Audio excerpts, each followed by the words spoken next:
Machiegni kamora morama entie janeno ma Lolwe Tv sama chalo kama nindi arwaki e chenro manodro mar Oboke an Oboke adek kaendi kaka watimo kinyi kokinyi ka gin oboke go eko mag The Daily Nation, oboke mag The Standard kod oboke mag The Star. Magi te gin weche masani ndi koro waikoni kaendi mondo mi koro winj nang'o mantiere. Oboke gi telo somne wach endo mar Rigathi Gachagua kod Ruto maendi wach maduong' ahinya oboke gi eki.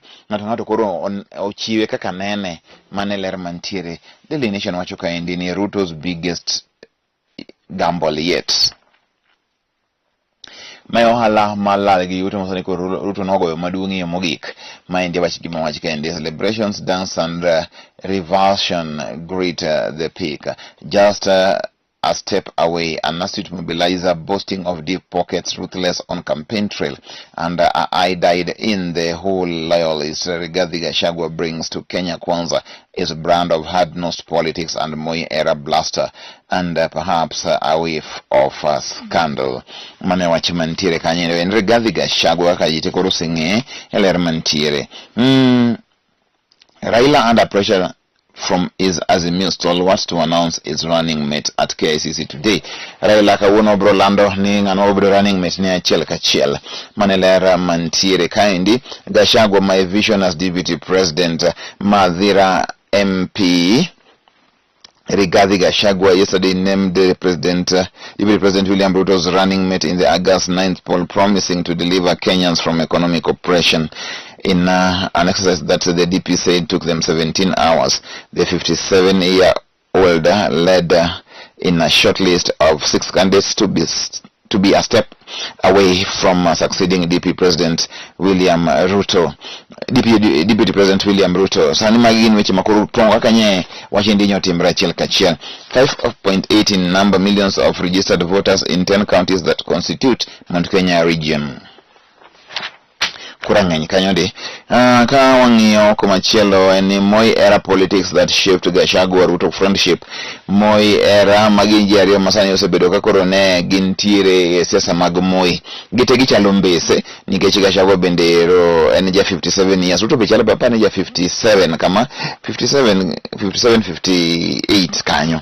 Gite gin joma mbese, gite ne gidongo era mar Moi, koro gite gintiere kaendi. Kindiki having lost bid for DP to make statement today. Mano Kindiki wachini bro loso kawuono Raila to name deputy today as Wiper threatens to walk out. ODM leader yesterday unveiled the Nairobi County's new lineup during a rally at the Kamukunji grounds. Mano wachia mantiere kanyo endo. Kang'iyo kaendi Raila nyoro nyose wacho malera hinya kaka Nairobi bro beta. It is clear that Honorable Raila Odinga no longer wants to be president because Martha Karua will not bring even 600,000 votes. Daniel Manzo maen gima nitiere kaendi Raila onego yier Martha Karua kose Kalonzo Musyoka kose Peter Kenneth kose ng'ano. Mae paro masani koro jocho kaendi mang'eny ahinya maduong'. Ka in jago ombulu thuolo sani koro nitiere mari chakre tarik 4 mar dweni nyaka tarik 2 mar dwe manyien endo sani ndikoro IBC oyieni mondo mikoro ng'ene ka bende jago ombulu kamigoega ombulu no endo ng'ene ka bende nyingi nitiere nyalo kata time e yo mar ong'we yamo. Leaders gang up against Sonko governor seat bid. Wach mantiere, how can we stoop so low to allow a reject to come and vie in Mombasa? The entry of Mr. Sonko into gubernatorial race is despising to the people of Mombasa. Nyali MP sani endi koro jogi kimi majo Nyali jokure jite kudondo marondo mi Sonko odhi nyime gi chung kuro. Sonko jotimo gimoro e rally mar Azimio dojo gi gachi chunji kure kido riembo gari kuom ji gik moko bende king'iyo to wacho ni tek manade ni. Mudavadi Wetangula will meet target, allies say. Mudavadi bro kelo 70% mar Western. Okay, overito neno. Chinese companies signed 20 billion contract to build Soin Koru Dam. Mane wacho mantiere Nyando and Nyakach have suffered massive losses due to floods. Mange wacho maber ahinya ka dam ma Soin Koru onego gere mondo mi koro pigi man kanyogo te obed nyalo dhi kanyo e okang' achiel. Ok ni kinye kinde ka kinde pi daro ji ok en gima ber. Ka ang'iyo kaendi wach michielo mani kama nyalo keto mayudo koro gin lendo mopogore opogore kaendi inyalo ng'iyo ni to en ang'o mantiere kanyo. Lendo gi eki inyalo ng'iyo gi mondo mi ing'e ni to koro gin ang'o mantiere. E weche mag counties mag ohala mageng' ni yudie weche manyien. Agaja kaendi mabaro wich, agaja mag kwano, agaja go eko mag kizungu ni kaendi. Sulwe mari nyalo ng'eyo to sulwe mari en mane, nonyuoli dwe mane, mondo mi koro ing'e ni sulwe mari en mane. Mane wach mantie kanyo. Hero inyalo bedo gi moro amora ma in midwaro mondo mi obed mari. Mago tentie kendo mar 31 kadhi nyime wang'iyo ne weche mag tuke. Homeboys Tusker go joint top after to chase WhatsApp. Sani endi mai Kenya Premier League. Iwacho ni sani endi koro Homeboys ko Tusker jo makrema tima ta. City's comeback keeps Pep side in contention. Nyoro ya Manchester City nye kumeo ulo mokerot matina henya. To nyege yudo drum matutu kod team nendo mar West Ham. Former Cameroon star Patrick Mboma converts to Islam.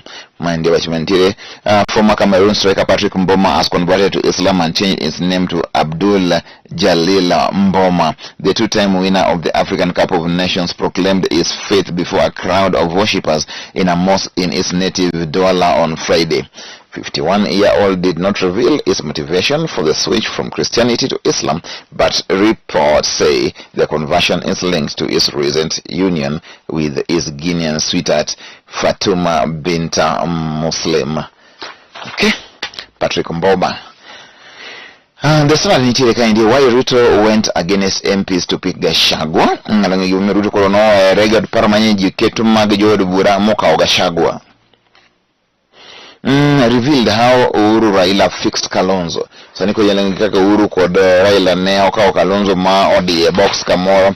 Koro gidio ngut Kalonzo kanyo kaka Kalonzo timre onge. Nyalo somo ndo ito Oboke ndi mara ng'wen entie ka.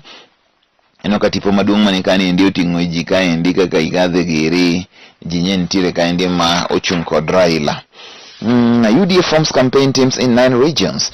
UDA sani koro loso jogo mabende botimo ne kata brogo ne oporo kwondego eko chiko mapacho kaendi. Michielo Raila to name running mate as Kalonzo plots exit Azimio.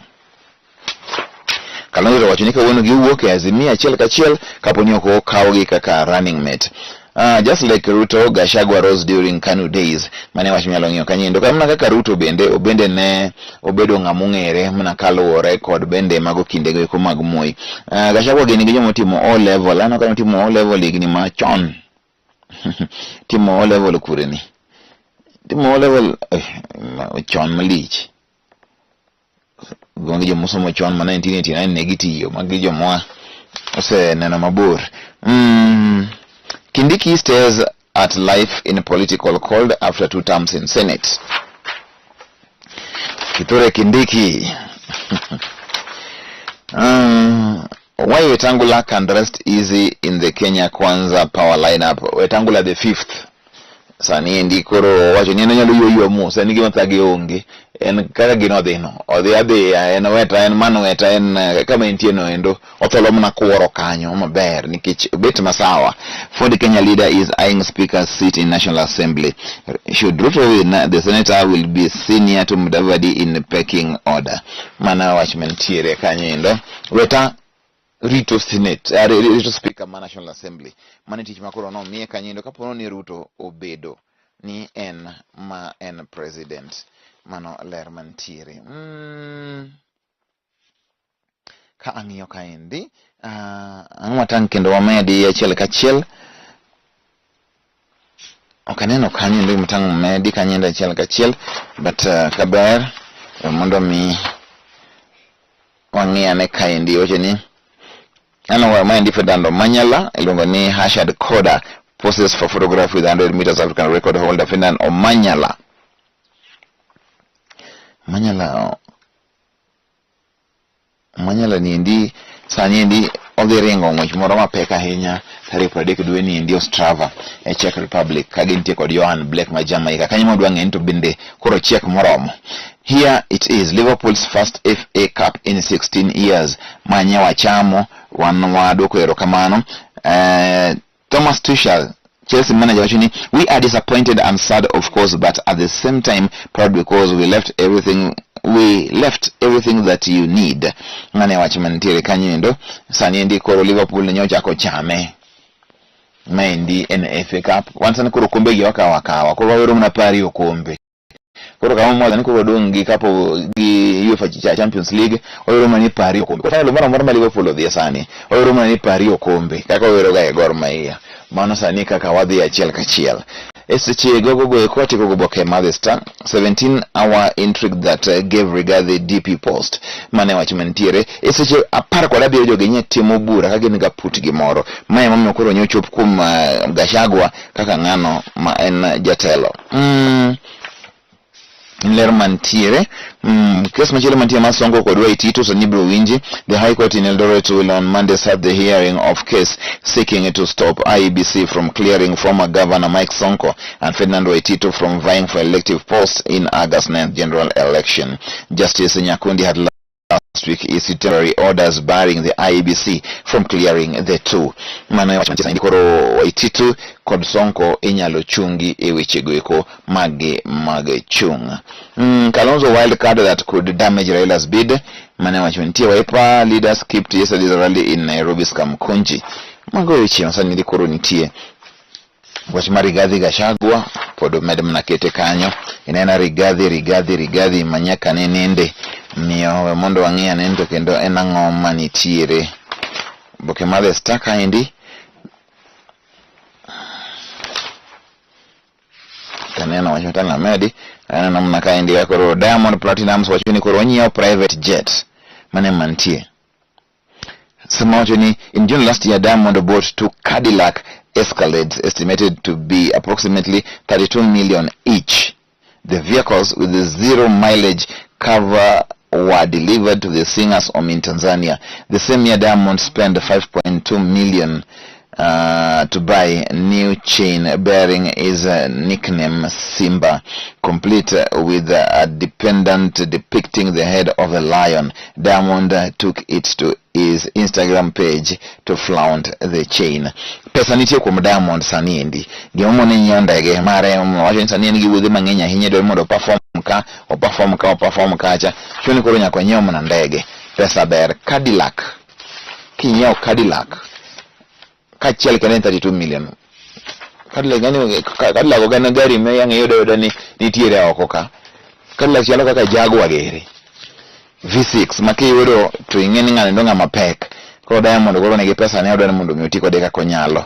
Magi weche mantiere. Kaneka ang' nadhi nyime ahinya en Monday wachako juma we mondo wachake kamano endo ageno ni kamoro amora ma intie podibo mandokete TV mari migeno ma Lolwe TV gini en marwa nikech en ma jaluo. Erokamano kuom sani.